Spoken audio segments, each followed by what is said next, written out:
Welcome to my channel. देखिए, आज हम बात करेंगे स्टैटिक्स, मैथमेटिक्स का और रिसर्च का एक बड़ा टॉपिक है। ये टॉपिक बहुत ही इम्पोर्टेंट है हमारे मैथमेटिक्स के ब्रांच में और रिसर्च में भी। प्लस ये जो टॉपिक है ये रिसर्च में और इसका जो है बैंकिंग के क्षेत्र में भी इसका बहुत बड़ा योगदान है। तो देखिए, बात आती है हमारे कॉमर्स के क्षेत्र में भी इसका बहुत बड़ा योगदान है। तो स्टैटिक्स को हम सांख्यिकी कहते हैं, इसको हम सांख्यिकी। स्टैटिक्स स्टैटो शब्द से बना है जिसका कलेक्शन होता है। तो ध्यान दीजिएगा, सांख्यिकी में इस पे जो है, पहली बात तो अगर हम बोले कि स्टैटिक्स है क्या, व्हाट इज स्टैटिक्स, सांख्यिकी क्या है, तो सांख्यिकी की बात है। सांख्यिकी में बात आते हैं आंकड़े या अनुमान।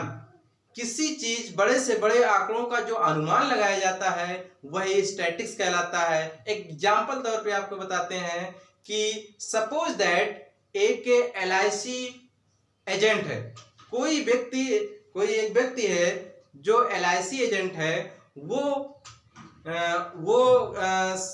उसकी एक बार शादी होने वाली थी। LIC एजेंट की एक बार शादी होने वाले थे, रिश्ता आ रहा था।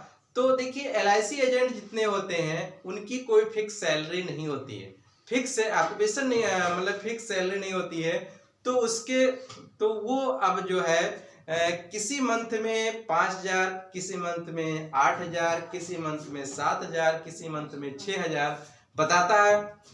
वो मतलब कमाता है, अर्न करता है। तो जब उसका रिश्ता आता है तो वो अपने रिश्तेदारों को या उनको क्या बताए कि जिससे उसकी रिश्ता पक्के हो जाए। अब किसी महीने में 5,000 आया, किसी महीने में 10,000 आया।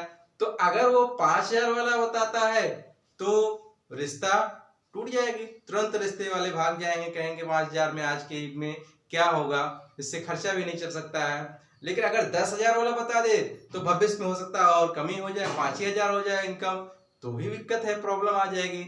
तो इन सबको वेदनाओं से लेते हुए वो LIC एजेंट जो है उन सारे मंथ, मतलब कि जितने मंथ होते हैं और जितने मंथ में जितना सैलरी अर्न करता है सबको ऐड करके उतने मंथ से डिवाइड करता है, जिसे हम स्टैटिक्स के भाषा में एवरेज कहते हैं। एवरेज निकालता है, औसत निकाल लेता है। उस औसत के द्वारा वो बताता है कि हाँ, लगभग हम 7,000 या 6,500 रुपया मंथली कमा लेते हैं। तो उस हिसाब से वो बताता है, तो वो लगभग एक्यूरेट माना जाता है, लगभग सही सत्यता मानी जाती है और उसके हिसाब से उसकी रिश्ता तय भी हो सकता है, नहीं भी हो सकता। इट मीन्स, तो बात यहाँ पे हम आपके करेंगे स्टैटिक्स की। तो स्टैटिक्स वही चीज है, यहाँ पर आंकड़ों पे डिपेंड है। वो चाहे आंकड़ा हम एजुकेशन में के क्षेत्र में लें, बच्चों पर आंकड़ा लें, या चाहे हम जनसंख्या पे लें, किसी भी पॉपुलेशन पे लें, या किसी भी अन्य आंकड़ों पर लें। तो ये सब जो है हम इसका अध्ययन जो है हम स्टैटिक्स, मैथ के स्टैटिक्स ब्रांच जिसे हम सांख्यिकी कहते हैं, इसके अंतर्गत अध्ययन करते हैं। तो देखिए, इसमें स्टैटिक्स में पहला टॉपिक आता है सांख्यिकी आंकड़े, स्टैटिकल डाटा। सांख्यिकी आंकड़े जिसे हम कहते हैं स्टैटिकल डाटा, ये है किसी विशेष उद्देश्य से एकत्रित की गई राशियां सांख्यिकीय आंकड़े कहलाते हैं। किसी विशेष उद्देश्य से एकत्रित की गई राशियां सांख्यिकी आंकड़े कहलाते हैं। मतलब किसी विशेष उद्देश्य के लिए जो हम आंकड़े को इकट्ठा करते हैं, डाटा को कलेक्ट करते हैं, तो वो डाटा हमारा स्टैटिकल डाटा कहलाता है। अब बात आते हैं आंकड़ों का वर्गीकरण, क्लासिफिकेशन ऑफ डाटा। आंकड़े जो हम कलेक्ट करते हैं उसका हम क्लासिफिकेशन करते हैं, वर्गीकरण करते हैं कि वो आंकड़ा किस कैटेगरी का है, किसको किस कैटेगरी में रखा जाए। तो ये हमारा होता है क्लासिफिकेशन ऑफ डाटा। देखिए, इसके बारे में आंकड़ों को उनकी समानता और असमानता, आकार अथवा गुण के आधार पर भिन्न वर्गों में बांटने की क्रिया आंकड़ों का वर्गीकरण कहलाता है। प्रायः वर्गीकरण दो आधार पर किया जाता है, गुणों के आधार पर और आकार के आधार पर। Classification of data mainly two types में जो होता है, प्रॉपर्टी, उसका कैरेक्टरिस्टिक्स क्या है और उसका शेप क्या है। ठीक है, तो आइए दूसरा टॉपिक इसी में और देखते हैं। तीसरा टिप्स हमारा है सार्डियन ट्यूबलेशन। ट्यूबलेशन है क्या, वर्गीकरण आंकड़ों को पंक्तियों या स्तंभों में प्रदर्शित करना सार्डियन कहलाता है। मतलब कि स्टैटिक्स में जो सार्डियन बद्ध रखते हैं वो है वर्गीकरण आंकड़ों को पंक्ति के या स्तंभों में किसी भी आंकड़े को पंक्ति या स्तंभ में कलेक्ट करते हैं, डाटा को इकट्ठा करते हैं, तो वो हमारा होता है ट्यूबलेशन फॉर्म या सार्डियन विधि या सार्डियन कहलाता है। फिर आते हैं बारंबारता फ्रीक्वेंसी। बारंबारता को फ्रीक्वेंसी कहते हैं। ये है सारणी में कोई पद जितनी बार सम्मिलित हो वह उस पद की बारंबारता कहलाती है। कोई पद जितनी बार सम्मिलित हो वह उस पद की बारंबारता कहलाती है। इसी प्रकार किसी वर्ग अंतराल की बारंबारता इस अंतराल में आने वाले पदों की संख्या होती है। इस वर्ग अंतराल में आने वाले पदों की संख्या होती है। पांचवा टिप्स है वर्ग की सीमाएं लिमिट ऑफ ए क्लास। मतलब कि कोई भी वर्ग अंतराल दिया, जो फ्रीक्वेंसी दिया है, क्लास इंटरवल दिया है, उसकी जो सीमाएं होती हैं, जिसे कह रहा है जिन दो संख्याओं से वर्ग की निश्चित किया जाता है उन संख्याओं को हम वर्ग सीमाएं कहते हैं। पहली संख्या, दूसरी संख्या, पहली संख्या को आप लोअर लिमिट कहते हैं, दूसरी संख्या को अपर लिमिट कहते हैं। तो आइए हम फोर्थ देते हैं।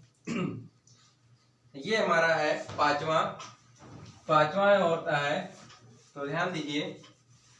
पांचवा टिप्स भी ऐसे ही, और छठवां टिप्स देखिए। हाँ देखिए, 6 है वर्ग अंतराल क्लास इंटरवल। उच्च सीमा निम्न सीमा को वर्ग अंतराल कहते हैं। उच्च सीमा और निम्न सीमा के जो डिफरेंस होता है, मतलब जो वैल्यू होती है, उसी को हम वर्ग अंतराल कहते हैं। जैसे आपको मिलेगा वो प्रॉब्लम सॉल्व कराएंगे 10 to 20, 20 to 30, इस टाइप के जो भी मिलेंगे इसी को हम वर्ग अंतराल कहते हैं, इसी को हम क्लासिफिकेशन कहते हैं। ठीक है, अब आते हैं 7 वर्ग का माध्य मिड क्लास वैल्यू। वर्ग का माध्य मिड क्लास वैल्यू वर्ग की दोनों सीमाओं का औसत वर्ग माध्य कहलाता है, जिसे हम कहते हैं माध्य इक्वल टू निम्न सीमा प्लस उच्च सीमा का हाफ। कहने का मतलब ये है lower limit plus upper limit को दोनों को ऐड करके हाफ किया जाता है, तो ये आपका मिड वैल्यू प्राप्त होता है। परिसर, रेंज स्टैटिक्स में रेंज का भी बहुत महत्व है। तो देखिए, रेंज दिए हुए आंकड़ों में सबसे बड़े तथा सबसे छोटे आंकड़ों का अंतर परिसर कहलाता है। दिए गए आंकड़ों में सबसे बड़े और सबसे छोटे आंकड़ों का रेंज जो कहलाता है वो इसी को हम परिसर कहते हैं। 9th है संचयी बारंबारता कम्युलेटिव फ्रीक्वेंसी। किसी वर्ग की संचयी बारंबारता उस वर्ग तथा उस वर्ग तक के सभी वर्गों के बारंबारताओं का योग होता है कम्युलेटिव फ्रीक्वेंसी। तो कहने का मतलब यह है जितने हम टिप्स आपको दे रहे हैं विद डिफिनीशन सहित, आप इन सबको नोट करते हुए पढ़ेंगे तो हमेशा के लिए स्टैटिक्स की छोटी छोटी पॉइंट भी क्लियर हो जाएगी, अगर और अच्छे से आपको तैयार भी हो जाइएगा। आइएगा तो हम अगला पॉइंट देते हैं, पॉइंट 9 से आगे आते हैं 10 श्रेणी। देखिए 10 नंबर है श्रेणी सीरीज क्या होता है। देखिए आंकड़े में सीरीज मेनली 3 टाइप्स होते हैं, तो आपको तीनों दिख रहे हैं, individual series, discrete series, continuous series. Individual series वे सीरीज होते हैं जो एकदम जो है आंकड़ों में इंडिविजुअल होते हैं। तो देखिए यहाँ लिखा गया है यदि श्रेणी में केवल चर के मान दिए हैं, बारंबारताएं नहीं है दी है, तो वह श्रेणी व्यक्तिगत श्रेणी कहलाती है, इंडिविजुअल श्रेणी कहलाती है। तथा आंकड़े वर्गीकृत तथा आंकड़े जो होते हैं वर्गीकृत आंकड़े कहलाते हैं, इंडिविजुअल डाटा कहलाता है। असतत श्रेणी जिसे हम डिस्क्रीट सीरीज कहते हैं, यदि श्रेणी में चर के मान तथा बारंबारताएं दी है तो वह श्रेणी असतत श्रेणी कहलाता है। मतलब कि इसमें वेरिएबल दिए हैं और फ्रीक्वेंसी दी है, तो वो आपका सीरीज जो होगी डिस्क्रीट श्रेणी कहलाएगी, असतत श्रेणी कहलाएगी। फिर आता है सतत श्रेणी, कंटीन्यूअस श्रेणी।